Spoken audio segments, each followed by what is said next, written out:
are going to demonstrate some progressions of core activation by loading our core using movement of our lower limbs or legs. We're going to start lying on your back with your knees bent. Before we move our legs, we're going to review our core activation. Remember, during the inhale, we're going to feel our pelvic floor relax, feel our abdominal area rise, our ribs expand out, and our back press into the mat. And then we're going to exhale and relax. On this next one, let's again focus on the relaxation piece with the inhale, but on the exhale, I want you to think about drawing those openings closed and lifting up the pelvic floor.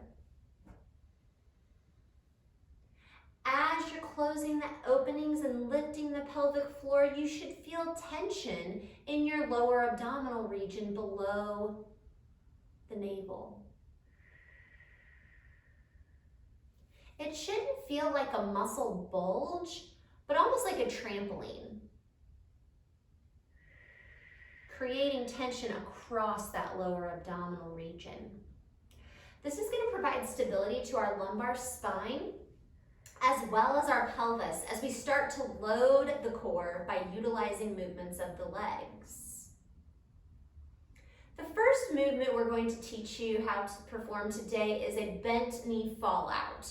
So Kelly's knees are bent here, and the movement that she is going to do with her lower extremity or her leg is to let that knee fall out away from midline, maybe 30 degrees, and then pull back in.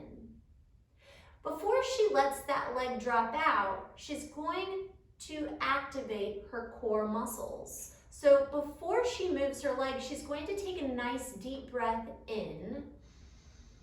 As she exhales, she's going to draw the pelvic floor up and then allow the knee to move as she continues to exhale.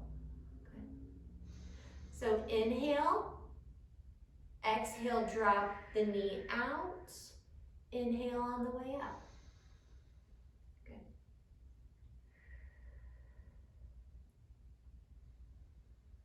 And again.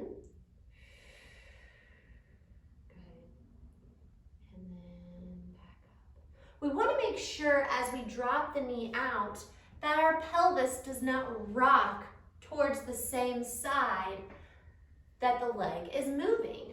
So Kelly's demonstrating how your back might come up off the yoga mat and your pelvis might start to rock with the weight of the leg. In order for our core to stabilize our lumbopelvic region, we need those core muscles to be coordinated and activated and strong enough to hold this stable as you exhale and drop the leg out. Another way that you could monitor yourself at home is to gently place your hands on your pelvic bones. Exhale, drop the knee out. Good. And then you're going to be able to feel whether or not you're getting any kind of rocking in that pelvis. Good. Now let's try a couple on the other side. So again, we're going to inhale, relaxing the pelvic floor and expanding 360 degrees. Exhaling, drawing in the core as we draw the leg away from the center of our body.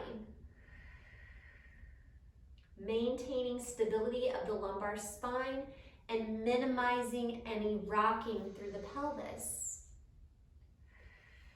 With the exhale, we want to feel trampoline tension across the lower abdominal region, especially below the navel. Good. You don't want to feel any pain with this. We want to make sure that we're feeling the lower abdominal region contracting and working, the pelvic floor working, but we don't want to be holding our breath or creating any increase in pain in our back, hips, or pelvis. The next variation we're going to show you is a march. So we're going to have Kelly again Utilize her breath to help her activate her core as she loads her body by moving her legs. So she's going to inhale. As she exhales, she's going to march one knee up. Very good. Inhale. We're going to go over here.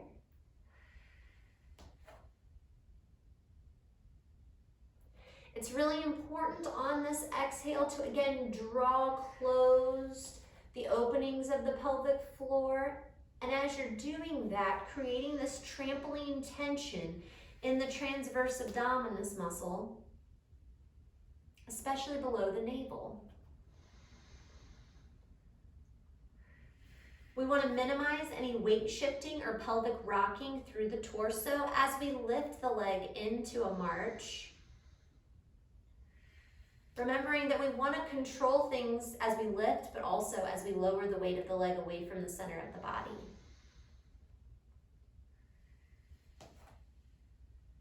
You might find that you need to slow it down a little bit as well to make sure that you can coordinate your breath.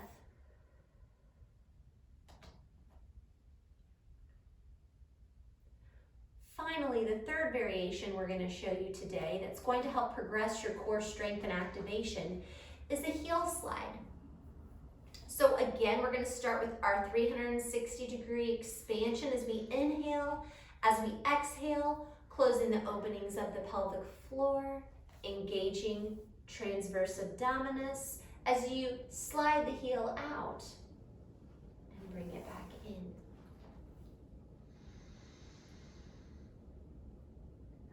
The further the leg is away from the body, the harder it is for you to control your core. So remember that as you're going through this exercise, take it slow. You can also minimize your range of motion, so maybe not slide out quite as far to make sure that you feel good stability in your lumbar spine. You don't want to feel any rocking or weight shifting side to side. You also don't want to feel any back arching as you're extending the leg away from the body. Another thing we want to avoid seeing is any kind of bulging in the lower abdominal region. You want to maintain that trampoline tension. You don't want to feel your abdominal muscles bulging up away from you, but dropping. You want to feel them dropping down, creating tension and stability. Again, we want to avoid pain with all of these variations of core strength. Coordinate our breath, activate our core so that we can provide stability and good alignment and awareness to our core strengthening exercises.